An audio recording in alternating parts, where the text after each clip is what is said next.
Gavumenti erangiridde ekifo ekipya ky'egenda okuba nga ekozesa okudampingamu kasasiro yenna abadde asuulibwa wali eri mu kiteezi.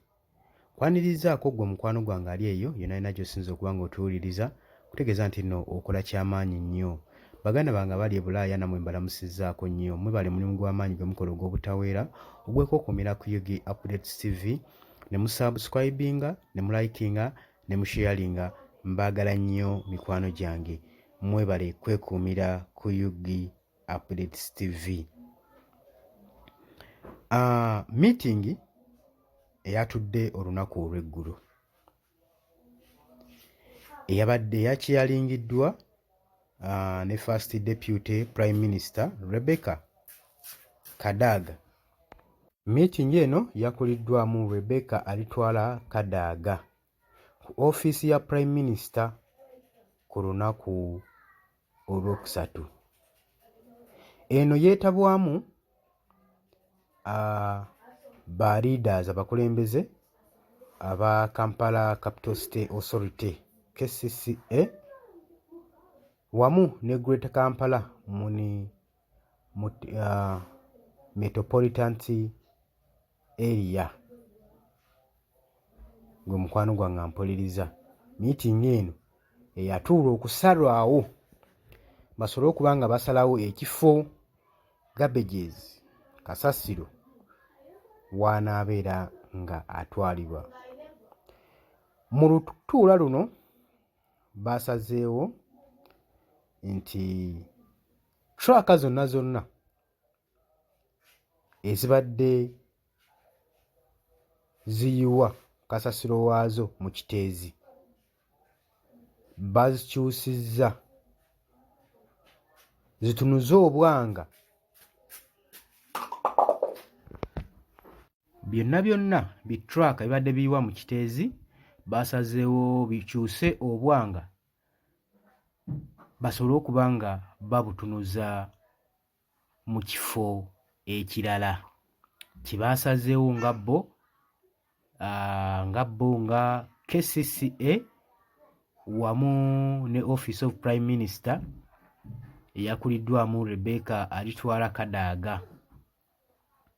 Kifo ki kibaasazeewo gwe mukwano gwange ali eyampuliriza?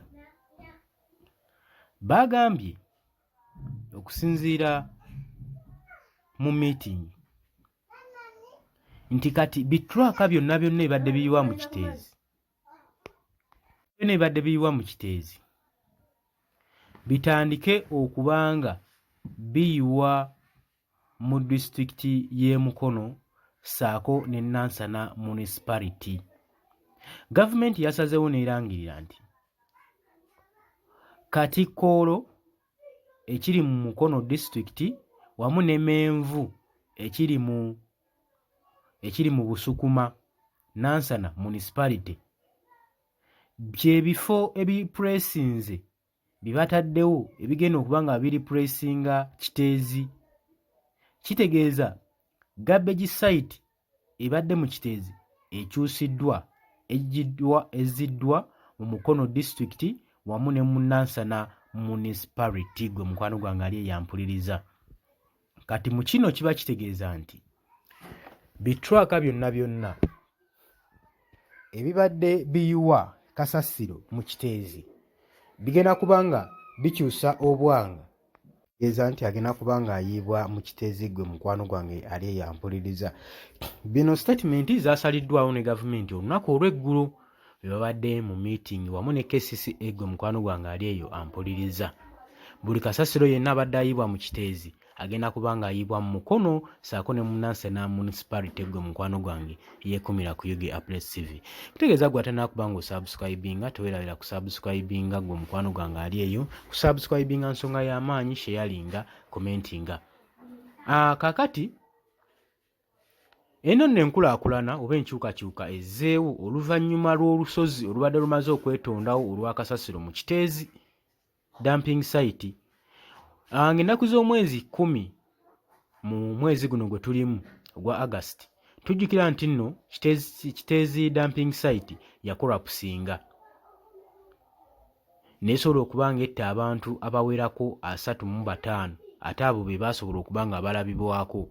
Naye okusinziira ku acres ezaali awo kigambibwa nti n'enkumi z'abantu ze zaafiirawo batasobola kuba nga bajjawo. Ne bakola batya kiyinza obatwalira emyezi egiwerako okuba nga baziikuula okutuuka ku muntu asembayo. Ge mazima ge batasobola kuba nga boogera. Jjukira nti nno kasasiro ono yatta abantu bangi saako n'okwonoona amayumba ne properties z'abantu endala nnyingi nnyo. Olunaku olwo n'atwala n'obulamu bw'abantu bangi. Kaakati balina n'okwekwasa nti at least abantu nga 18 be batannaba kubanga balabika kuva kasasiro oyo weyayiika. Jjukira nti nno Kiteezi dumping site ebadde operatinga okumala emyaka 28 oba okusukka emyaka egisukka 28 nga ekozesebwa nga primary waste disposal site mu Kampala City. Mu mwaka gwa 2013 National Environment Management Authority NEMA yasalawo okubanga erinyuwinga ngeza bujja ekifo kya Kiteezi operating site. Ekyuse layisinsi eno eya Kiteezi erekeraawo okubanga eyiibwamu kasasiro kubanga Kiteezi yali emaze okubanga etuuka capacity eyiibwamu kasasiro gwe mukwano gwange ali eyo ampuliriza. Newankubadde site eno yagenda mu maaso nebanga esaakolebwako operation nga bayiwamu kasasiro. Yagenda mu maaso n'okubanga eyiibwamu kasasiro olw'okubulwa ekifo ekirala ekyokuteekamu ekyokuyiwamu disposals ezo okusinziira ku KCCA nga bwegamba nti baali baasalawo dda ekifo ekyo kikyusa naye ebbula lw'ensimbi n'ebbula ly'ekifo ekirala byabalemesa okubanga bakyusa Kiteezi okubanga bagijjako okubanga eri dumping site mwe bayiwa kasasiro gwe mukwano gwange ali eyo ampuliriza. Kati ensonga wese we zaagenda maaso n'okugayaala ne zifundikira nga abantu ba bulijjo bwe bagenda maaso n'okasuulamu akaba. Okubanga balina development gye bakola balina sooka kulinda bulamu bw'abantu ye ssaddaaka erina okubanga ekolebwa okusobola okubaako ne kibakyusa mu gavumenti. Kino nange kyenjagala weebuuze. Lwaki omuntu alina sooka kufa okubaako enkyukakyuka ekolebwa mu kitundu? Waaki balinda obuzibu buno ne butuukawo mu bantu ng'ate badde babulaba nga bajja batangaazibwa? Waaki embeera esooka kwegamba kutuuka ku extent nga tewakyaliwo na solution ng'abantu babuguzeemu obulamu ne bavaayo ne balangirira enkyukakyuka zaabwe? Ate nga emabegako awo eggwanga lyali kyali nnyo underdeveloped ng'ebintu ebimu ebyalo ebimu disitulikiti ezimu zikyali byalo nnyo bibira. Lwaki tebaalondayo ku bifo ebyo ebimu webanga disitulikiti zino ze baali baagala okudampingamu okufuula dumping site zaali zibakaluubirizwa baaninonze ebifo ebirala? Naye kaakati agali mu nkuubo gavumenti emaze okulangirira nti Katikkolo ekiri mu Mukono district era mu Menvu ne mu Menvu Busukuma Nansana municipality bigenda okuba nga biri puresinga Kiteezi okuba nga bayiwamu kasasiro. Gabbejezi yenna yenna bitwaka byonna bibadde biyiwa mu Kiteezi bigenda kuba nga kati essaawa zino byolekedde kuba nga biyiwa Nansana na Mukono. Kati suubire tebeekwase na kukyajinga bannakampala ssente za kasasiro nga beekaasa amafuta. Jjukira nti nno wano mu Uganda kasasiro mutwala bano bennyini ab'emmotoka abantu babaggyako ssente.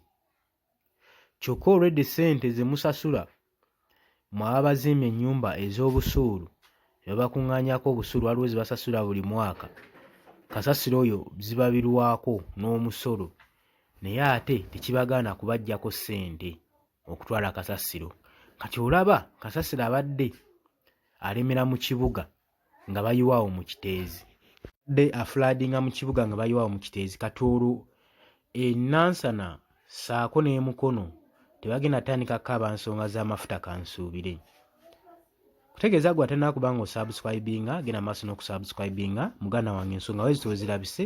Gavumenti bweti weerangiridde kasasiro agenda atandika okuba ng'ayiibwa mu bitundu eyo Mukono municipality ssaako ne Nansana gwe mukwano gwange ali eyo ampuliriza. Mbaagala nnyo, mubale kwekomera ku UG Updates TV, temuvaako, musigale nga mukomentinga, musharinga, mulayikinga, musubscribinga mwe baganda bange abali eyo abeekuumira ku UG Updates TV. Tubaagala nnyo baganda bange abali emitala w'amayanja, nyongera maaso n'okubalamusaako, mwebale omulimu gw'omukolo ogw'amaanyi gw'obutaweera ogw'okumira ku UG Updates TV.